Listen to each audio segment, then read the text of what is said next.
lied and used fake documents to obtain the interview with my mother, made lurid and false claims about the royal family, which played on her fears and fueled paranoia. Explosive royal drama exposed. Prince William just delivered a shocking ultimatum to Queen Camilla that has the palace in complete chaos. The future king is demanding his stepmother to hand over Princess Diana's most precious jewelry right now. And palace insiders say the confrontations are absolutely brutal. To London in all that hoo-ha. Either of those two would have been able to cope, and that was the only good thing that happened, was that they were there. Camilla is reportedly livid, but William isn't backing down from this nuclear family war. What triggered this devastating showdown? Which of Diana's treasures sparked this royal meltdown?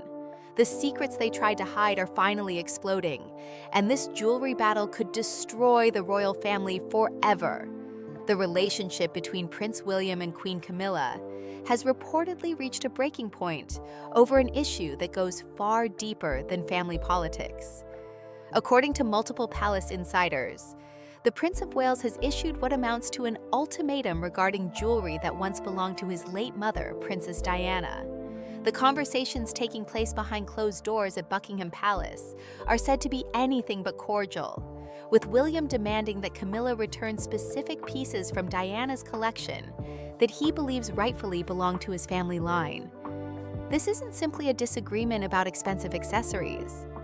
The jewelry at the center of this dispute represents something far more significant in the context of royal tradition and family legacy. Each piece carries with it decades of history, personal memories, and symbolic meaning that extends well beyond their monetary value. For William, these items represent a direct connection to his mother and a legacy that he wants to preserve for his own children and future generations. The tension has been building for some time. According to royal correspondents who have tracked the subtle shifts in palace dynamics since Charles became king, sources close to the royal family suggest that William has grown increasingly frustrated with what he perceives as Camilla's access to jewelry that holds deep personal significance to Diana's memory. The Prince of Wales is reportedly taking a firm stance, arguing that these pieces should remain within the direct line of succession, rather than being available to his stepmother. Queen Camilla, for her part, finds herself in an extremely delicate position. As the current queen consort, she has traditional access to much of the royal jewelry collection, but the pieces connected to Diana occupy a unique space in royal protocol. The situation has created what palace staff describe as an uncomfortable atmosphere during family gatherings, with the jewelry dispute serving as a constant reminder of the complex family dynamics that have shaped the Windsor family for decades. The origins of this conflict can be traced back to the complicated arrangements made after Diana's death in 1997. When the Princess of Wales died, her jewelry collection was divided according to both legal requirements and family agreements that were made at an emotionally charged time. Some pieces were returned to the royal collection, others remained with Diana's estate, and still others fell into a gray area where ownership wasn't entirely clear. These ambiguities have now come back to create tension within the family more than 25 years later. Royal jewelry has always been about more than decoration. Throughout British history, these pieces have served as symbols of power, markers of status, and tools of diplomacy. When a member of the royal family wears a particular tiara or necklace, they're not just making a fashion statement. They're communicating messages about tradition, authority, and their place within the monarchy's hierarchy. This symbolic weight helps explain why William's reported demands have created such serious ripples within palace circles. The pieces at the heart of the current dispute include some of the most recognizable jewelry from Diana's era. Her engagement ring, now worn by Catherine, Princess of Wales, represents one of the most visible connections between Diana's legacy and the current generation. The Cambridge Lover's Knot tiara, which became one of Diana's signature pieces, has similarly passed to Catherine rather than being available to Camilla. These decisions weren't made randomly. They reflect careful consideration of how Diana's memory should be preserved and honored within the royal family structure. Palace historians point out that jewelry disputes aren't new to the British royal family. Similar conflicts have occurred throughout the centuries, often revealing deeper tensions about power, inheritance, and family relationships. What makes the current situation particularly sensitive is the public's enduring affection for Diana and the scrutiny that surrounds anything connected to her memory. The royal family is acutely aware that their handling of Diana's legacy continues to be watched closely by both the British public and international observers. The complexity of royal jewelry ownership adds another layer to this dispute. Unlike ordinary families, where inheritance follows predictable legal patterns, royal jewelry exists in several different categories. Some pieces belong to the crown and can never be privately owned. Others are part of the royal collection, available for use by family members but not privately owned. Then there are personal pieces that can be inherited like any other private property. Diana's jewelry spans all these categories, which helps explain why determining rightful ownership can be so complicated. William's position appears to be rooted in his desire to preserve his mother's legacy for his own children. As the future king, he has a unique perspective on how royal traditions should evolve while still honoring the past. His reported stance suggests that he believes Diana's personal jewelry should remain connected to her direct descendants, rather than being absorbed into the broader royal collection, where future queens consort might have access to them. The situation has put King Charles in an extremely awkward position. As both William's father and Camilla's husband, he must balance competing loyalties while trying to maintain family harmony. Charles has his own complex history with Diana's jewelry, having given her many pieces during their marriage that later became part of her personal collection. The king now faces the challenge of addressing his son's concerns while supporting his wife's position as queen consort. Royal observers note that this dispute reflects broader questions about how the monarchy adapts to changing times while maintaining its traditions. The handling of Diana's legacy has always been a delicate balance for the royal family, requiring them to honor her memory while moving forward with new relationships and responsibilities. The current jewelry dispute represents a microcosm of these larger challenges, forcing the family to confront questions about inheritance, tradition, and respect for the past. The public's continued fascination with Diana ensures that any decisions about her jewelry will be closely scrutinized. The royal family is undoubtedly aware that their choices in this matter will be seen as reflecting their broader attitude toward Diana's legacy and memory. This external pressure adds weight to what might otherwise be considered a private family matter, turning personal decisions into potential public relations challenges. Princess Diana's jewelry collection represented far more than a wealthy woman's accessories. Each piece told a story of royal tradition, personal taste, and the complex relationships that shaped her 15 years as a member of the British royal family. Understanding the significance of these pieces helps explain why the current dispute between Prince William and Queen Camilla has become so emotionally charged and symbolically important. When Diana Spencer became engaged to Prince Charles in 1981, her famous sapphire engagement ring immediately sparked controversy within royal circles. The ring featured a stunning 12-carat Ceylon sapphire surrounded by 14 diamonds, set in white gold. However, what bothered senior royals wasn't the ring's beauty, but rather how it was chosen. Prince Charles had selected it directly from a Gerard jewelry catalog, meaning that anyone with sufficient funds could purchase an identical piece. For a royal family that prized exclusivity and bespoke craftsmanship, this choice was seen as somewhat inappropriate for the future Princess of Wales. The ring's controversial origins seem almost ironic today, given its current status as one of the most recognizable pieces of royal jewelry in the world. When Prince William proposed to Catherine Middleton in 2010, his decision to use his mother's engagement ring was widely praised as a touching tribute to Diana's memory. The symbolism wasn't lost on anyone, particularly Queen Camilla, who understood that this gesture permanently linked Catherine to Diana's legacy in a way that excluded Charles's second wife from that particular narrative. Diana's wedding day jewelry choices also carried deep symbolic meaning. She chose to wear the Spencer family tiara rather than borrowing from the royal collection, a decision that emphasized her aristocratic heritage, independent of the Windsor family. The Spencer tiara had been in her family for generations, and wearing it sent a clear message about her identity and roots. This choice would prove prophetic, as Diana would later rely on her Spencer family connections during her separation and divorce from Charles. Among the pieces Diana borrowed from the royal collection, none became more identified with her than the Cambridge Lover's Knot tiara.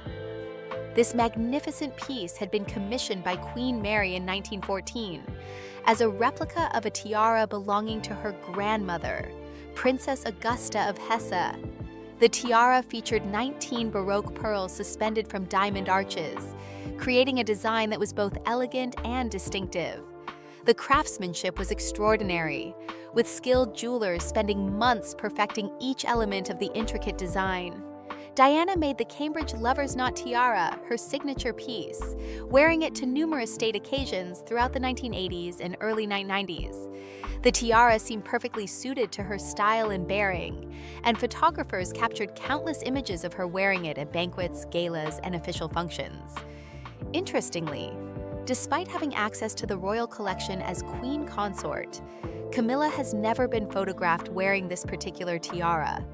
Royal watchers believe this absence is deliberate, as wearing the piece most associated with Diana would inevitably invite unfavorable comparisons. The influx of wedding gifts from around the world dramatically expanded Diana's jewelry collection. The Saudi royal family presented her with an elaborate suite of emerald jewelry that included a necklace, earrings, bracelet, and ring. Middle Eastern princes contributed rare pearls and precious gemstones, while European monarchs sent antique brooches and necklaces with centuries of history behind them. Each gift carried diplomatic significance, representing relationships between Britain and other nations, while adding to Diana's growing collection of extraordinary pieces. Diana didn't limit herself to gifts and borrowed pieces from the royal collection. She actively sought out contemporary designers and jewelers to create a collection that reflected her personal taste. She frequently patronized prestigious houses like Bulgari, Cartier, and Chanel, selecting pieces that would soon become fashion trends copied by women around the world. Her preference for sleek watches, pearl chokers, and statement earrings helped define the jewelry style of the 1980s and early 1990s. Sapphires held a special place in Diana's heart, and she commissioned numerous pieces featuring this gemstone. The deep blue color complemented her eyes and blonde hair beautifully, creating a signature look that became distinctly associated with her public image. These custom pieces also demonstrated her support for British craftsmanship, as she often worked with local designers to create unique jewelry that couldn't be found in any catalog or showroom. Prince Charles contributed significantly to Diana's collection during their courtship and early marriage years. He presented her with diamond bracelets, vintage brooches, and complete jewelry sets designed for special occasions. These gifts carried emotional weight beyond their considerable monetary value, representing private moments of affection during a relationship that would later become strained by public scrutiny and personal incompatibilities. Some of these pieces from Charles are now reportedly at the center of the current dispute, as questions arise about whether gifts given during marriage should be considered Diana's personal property or part of a shared marital estate. Diana's approach to jewelry diplomacy was particularly sophisticated. During state visits and foreign tours, she carefully selected pieces that would honor the host nation or reflect cultural connections. She might wear emeralds during a visit to Ireland, or choose jewelry featuring colors from a foreign flag.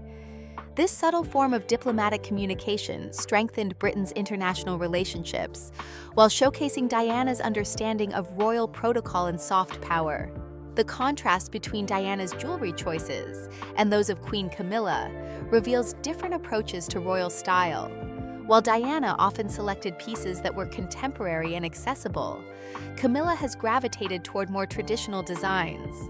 The current queen consort favors Van Cleef and Arpels, and tends to choose Art Deco and Edwardian pieces that predate Diana's era. This stylistic divergence appears intentional, allowing Camilla to establish her own identity while avoiding direct comparisons to her predecessor. When Diana and Charles divorced in 1996, the division of jewelry became a complex legal and emotional process. Palace lawyers meticulously cataloged every piece, determining which items belonged to the crown, which were part of the royal collection, and which Diana could retain as personal property. This process was further complicated by the fact that some pieces had unclear provenance, making it difficult to determine whether they should be considered personal gifts or temporary loans from the royal collection. The divorce settlement ultimately allowed Diana to keep jewelry that had been given to her personally, pieces she had purchased herself, and certain gifts from Charles that were deemed to be personal rather than official in nature. However, she was required to return items borrowed from the royal collection, including several tiaras and necklaces that had become associated with her public image. This division created a complex legacy of ownership that continues to influence current disputes.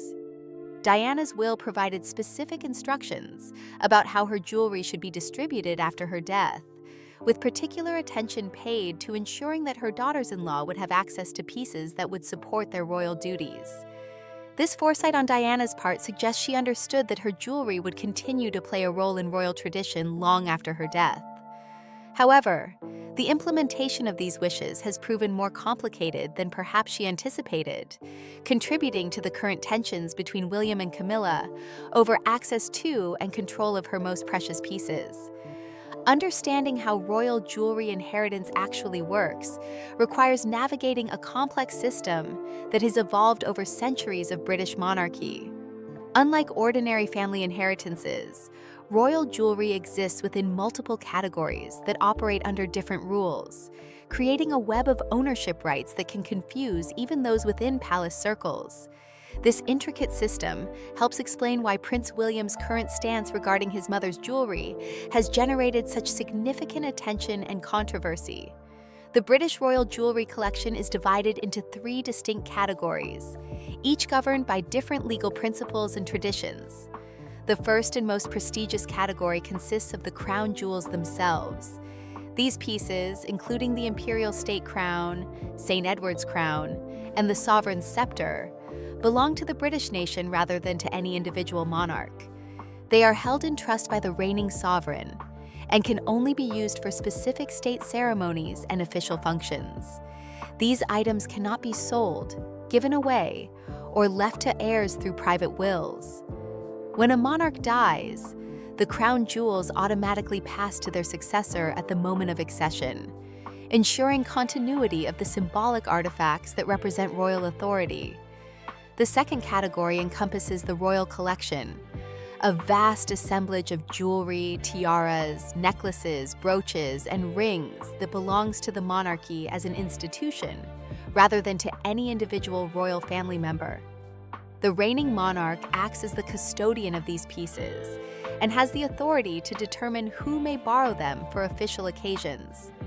Access to the royal collection is typically based on rank within the royal family, specific duties being performed, or the requirements of particular state functions. Importantly, borrowing from the royal collection does not constitute ownership, and pieces must be returned when no longer needed or when circumstances change.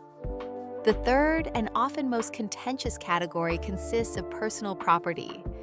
These items include jewelry that has been purchased privately, received as personal gifts, or inherited through private wills. Unlike the other categories, personal jewelry follows ordinary inheritance laws and can be passed down according to the owner's wishes. Most contemporary disputes about royal jewelry stem from this category, as the lines between personal ownership and institutional access can become blurred over time. Queen Camilla's position as queen consort grants her significant access to both the crown jewels for state occasions and the royal collection for official functions. However, she has no automatic legal claim to jewelry that Diana owned as personal property. Reports suggest that King Charles may have allowed Camilla to wear some pieces that were originally Diana's personal property, a decision that has reportedly fueled Prince William's objections and demands for their return. The divorce settlement between Diana and Charles in 1996 established clear principles about jewelry ownership that remain relevant today. Diana returned all items borrowed from the royal collection to Queen Elizabeth II, but retained pieces that had been given to her personally, jewelry she had purchased herself, and private gifts from Charles that were deemed personal rather than official in nature. This division seemed straightforward at the time, but the passage of years and changing family circumstances have created new complications. Diana's approach to her will was notably specific compared to most royal family members. She provided detailed instructions about how her jewelry should be distributed, with particular attention to ensuring that her son's future wives would have access to pieces appropriate for their royal duties. This level of detail was unusual for royal wills, which traditionally leave such matters to be sorted out privately among family members. Diana's specific bequests reflected her understanding of how jewelry functions within royal life and her desire to maintain some control over her legacy. The monetary valuation of royal jewelry presents its own set of challenges. Traditional appraisal methods that focus on the quality of stones and craftsmanship often fail to capture the true worth of royal pieces. Historical significance, royal provenance, and symbolic meaning can multiply a piece's value far beyond its intrinsic material worth. Some items are considered essentially priceless due to their unique place in British history and royal tradition. Diana's engagement ring exemplifies these valuation complexities. While expert appraisers estimate its current worth at over £500,000, many believe its royal history and emotional significance would drive the price significantly higher if it were ever offered at auction. The ring's 12-carat Ceylon sapphire displays the vivid cornflower blue color that is most prized in fine sapphires, while its 14 surrounding diamonds each weigh nearly 1 carat. The craftsmanship required to create the platinum setting that maximizes the stone's light and sparkle represented months of skilled work by Gerard's master jewelers. The Cambridge Lover's Knot tiara presents another example of how royal provenance affects valuation. Current estimates place its worth at over £1 million, but this figure reflects not just the value of its 19 Baroque pearls and more than 200 diamonds, but also its historical significance as a piece created for Queen Mary and its association with Diana's most memorable public appearances. The year-long process required to complete the tiara's intricate construction adds to its value as a work of master craftsmanship.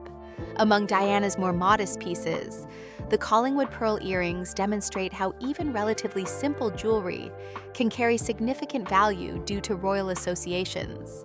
These cultured pearl earrings, suspended from diamond studs, were appraised at around £75,000, but their frequent appearance in photographs of Diana has made them iconic symbols of her approachable style.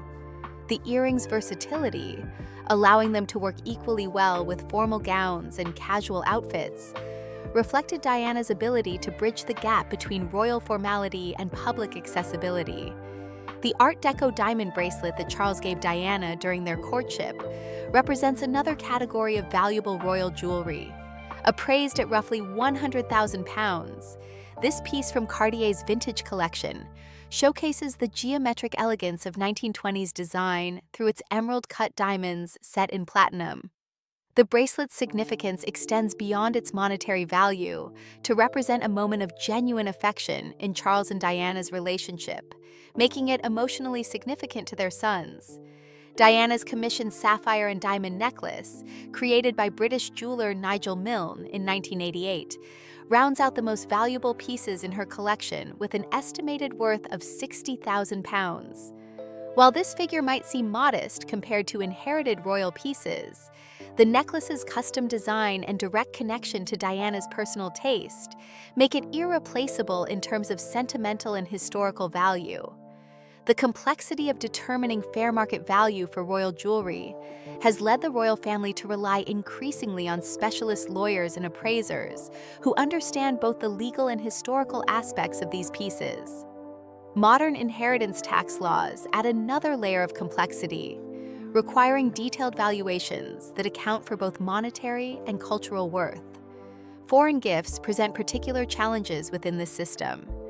Jewelry presented by other governments or royal families may be treated as diplomatic property, raising questions about whether such pieces should remain in Britain or potentially be returned to the giving nation.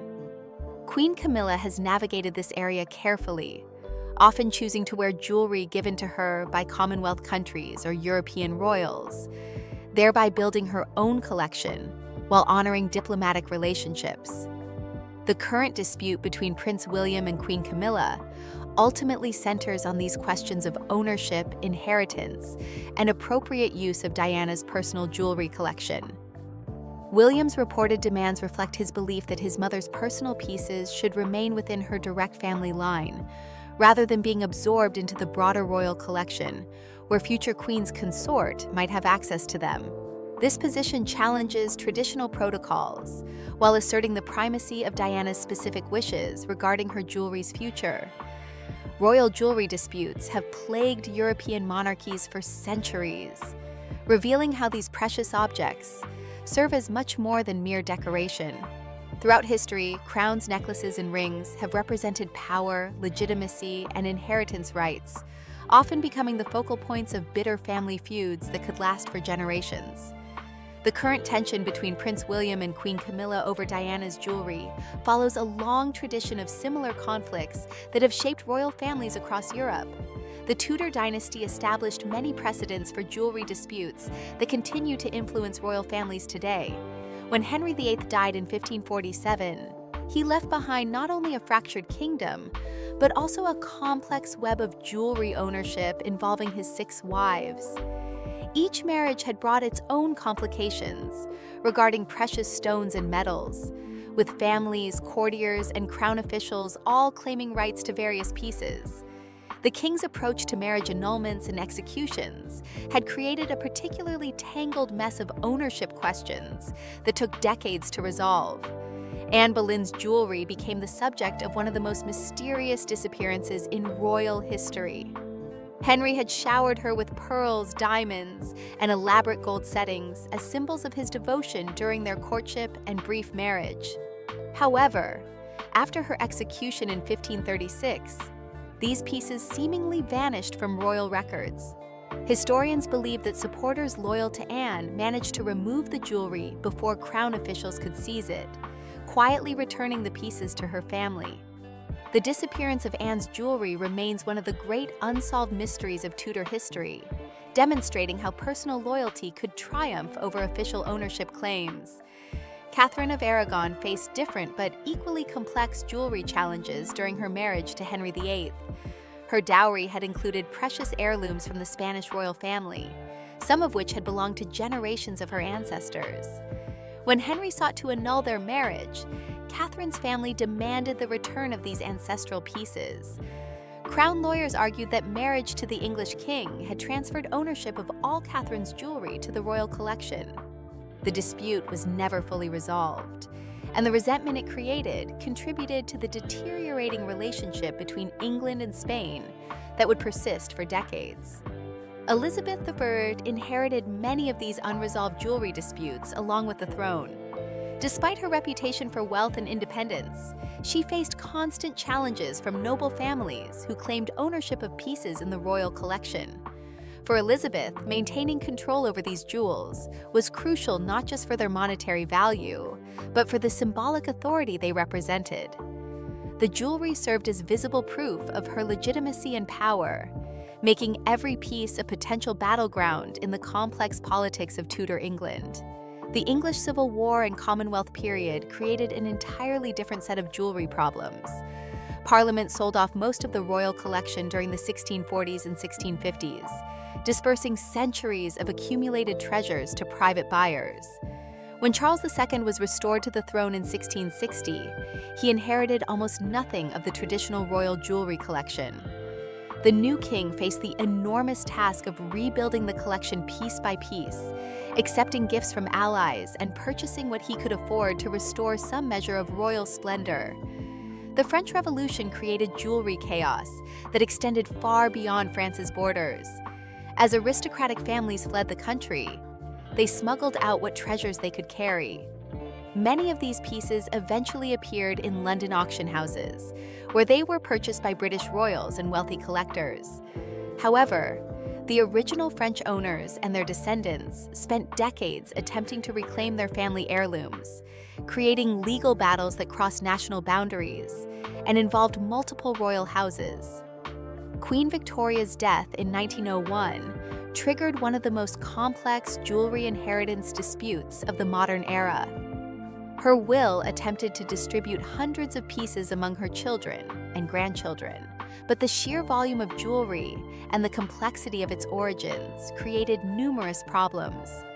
Some pieces had been personal purchases, others were gifts with unclear ownership status, and still others were tied to dynastic marriages with foreign royal families. The confusion opened the door to prolonged family arguments that lasted well into the reign of Edward VII. Edward VII's own approach to the inheritance created additional tensions within the royal family. He claimed certain pieces as crown property to prevent his siblings from inheriting them, arguing that some of Victoria's jewelry should be preserved for future monarchs, rather than dispersed among family members. Princess Louise and Princess Beatrice were particularly vocal in their objections, claiming that specific tiaras and pearl necklaces had been personally promised to them by their mother. The dispute required months of negotiation and legal review before a settlement could be reached. The abdication crisis of 1936 raised entirely new questions about royal jewelry ownership. When Edward VIII renounced the throne to Mary Wallis Simpson, palace officials had to determine which pieces belonged to him personally and which were strictly crown property that must remain with the monarchy. Wallis eventually assembled an extraordinary personal collection, but questions persisted for decades about how some pieces had been acquired and whether their removal from royal collections had been entirely appropriate. The Queen Mother's death in 2002 created one of the most complicated jewelry inheritance situations in recent royal history. Her collection, worth hundreds of millions of pounds, included everything from emerald parures to famous tiaras like the Cartier halo. The complexity arose from decades of informal lending within the family. The Queen Mother had frequently loaned pieces to her daughters and other female relatives without maintaining detailed records of these transactions. Princess Margaret's share of the Queen Mother's jewelry inheritance proved particularly problematic. Conflicting promises made at different times had created a confusing paper trail of commitments that sometimes contradicted each other. Letters, conversations, and informal agreements all had to be reviewed and reconciled. The process required extensive legal and historical research to determine which pieces had been definitively promised to whom and which remained part of the general estate. Royal jewelry traditions have evolved over centuries to address these recurring disputes, though the rules are rarely written down in formal documents. The reigning monarch traditionally has ultimate authority over the crown jewels and royal collection, deciding who may wear specific pieces and for which occasions. This system relies heavily on precedent and informal understandings passed down through generations of royal family members. The hierarchy for jewelry access typically places the queen or queen consort first, followed by the wives of heirs to the throne, and then other senior female royals based on their position in the line of succession and their official duties. However, personal relationships, family dynamics, and specific historical circumstances can all influence how these general principles are applied in practice. Traditional rules about when and where certain jewelry can be worn add another layer of complexity to royal jewelry management. Tiaras, for example, were traditionally worn only by married women and only for evening events. Pearls became the standard for mourning periods, while bright gemstones were avoided during times of national grief. Religious occasions brought their own restrictions, with church authorities sometimes weighing in on what jewelry was appropriate for sacred settings. Prince William's reported ultimatum regarding his mother's jewelry represents a direct challenge to many of these traditional approaches. By demanding that Diana's personal pieces remain within her direct family line, rather than being available to the broader royal collection, William is asserting a more modern approach to inheritance that prioritizes Diana's specific wishes over established royal protocols. His position suggests that personal emotional connections and family memories should take precedence over institutional traditions and hierarchical access rights. The resolution of this current dispute will likely establish new precedents for how similar conflicts are handled in the future, potentially reshaping royal jewelry traditions for generations to come. The outcome will demonstrate whether the monarchy can adapt its ancient customs to accommodate changing family structures and modern attitudes toward inheritance, while still maintaining the symbolic power that royal jewelry has represented throughout British history. The standoff between Prince William and Queen Camilla over Princess Diana's jewelry represents more than a family disagreement about valuable accessories. This dispute touches on fundamental questions about how the British monarchy will adapt to modern expectations while preserving centuries of tradition. The resolution of this conflict could establish new precedents that reshape royal inheritance practices and redefine the relationship between personal family wishes and institutional requirements. William's reported ultimatum challenges the traditional hierarchy that has governed royal jewelry for generations. By demanding that his mother's personal pieces remain with her direct descendants, rather than being available through the royal collection system, he is essentially arguing for a more contemporary approach to inheritance that prioritizes individual family connections over established protocols. This position reflects broader changes in how younger generations view tradition, suggesting that emotional significance and personal memory should carry more weight than institutional convenience. The implications of William's stance extend far beyond the immediate dispute with Camilla. If successful, his approach could fundamentally alter how future royal jewelry inheritance is handled. Rather than pieces automatically flowing into the general royal collection, where they become available to whoever holds the appropriate rank, Diana's jewelry would remain tied to her specific family line. This would create a new category of royal jewelry that exists outside traditional institutional control, setting a precedent that other royal family members might seek to follow with their own collections.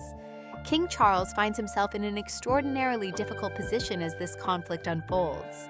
As the reigning monarch, he has ultimate authority over royal jewelry decisions, but he must balance his role as sovereign with his relationships as both father and husband. His handling of this dispute will be closely watched as an indication of how he intends to manage family dynamics during his reign. A decision that appears to favor William over Camilla could create lasting resentment, while siding with his wife might damage his relationship with the future king. The public dimension of this dispute adds another layer of complexity that previous royal jewelry conflicts have not faced. Diana's enduring popularity means that any decisions about her jewelry will be scrutinized not just by royal watchers, but by the broader public who continue to view her as a beloved figure. The royal family is acutely aware that their handling of Diana's legacy affects their public standing, making this dispute as much about public relations as family relationships.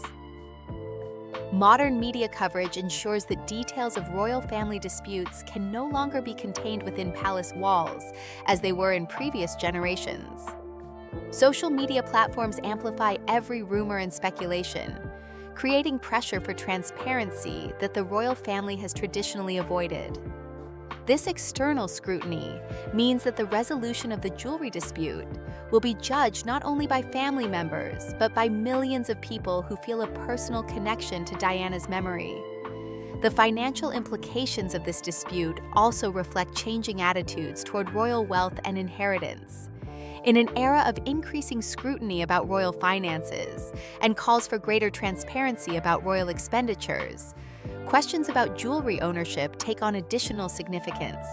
The public wants to understand not just who owns these valuable pieces, but how those ownership decisions are made and what they cost taxpayers who support the royal family. Constitutional scholars suggest that this dispute could have implications that extend beyond jewelry to broader questions about royal inheritance and the relationship between personal and institutional property. If William's position prevails, it might encourage similar challenges to other traditional inheritance practices, potentially requiring the royal family to develop more formal and transparent policies about how personal property is distinguished from crown assets. The international dimension of royal jewelry ownership adds another complication to this dispute.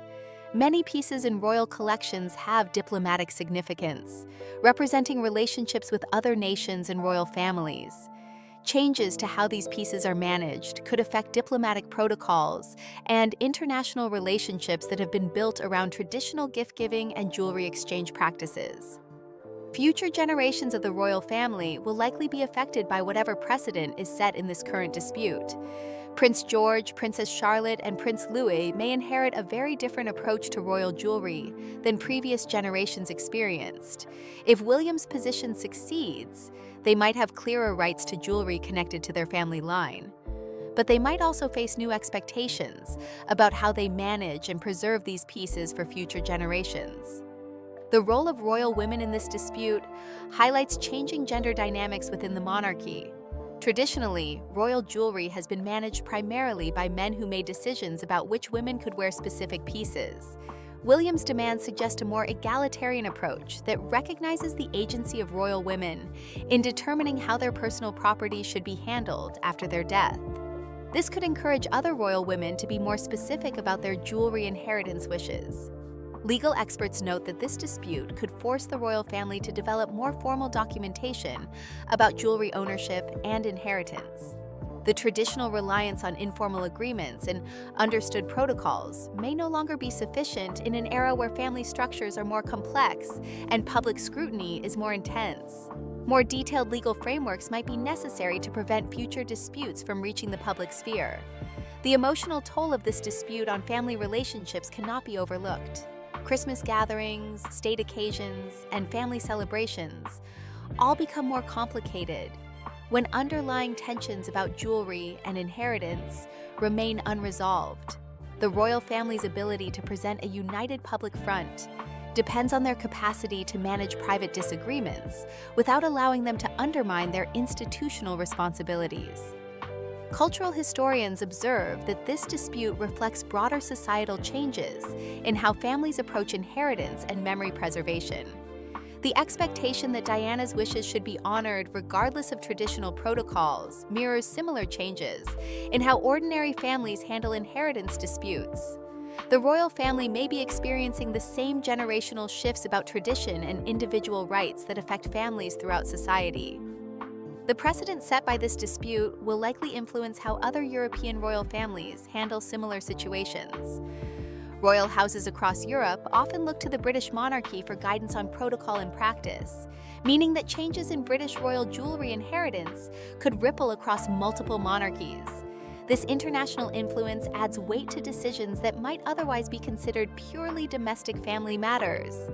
Whatever resolution emerges from this conflict will need to balance respect for Diana's memory with the practical needs of a modern monarchy. The solution must acknowledge William's emotional connection to his mother's jewelry, while recognizing Camilla's legitimate role as queen consort and Charles's authority as monarch.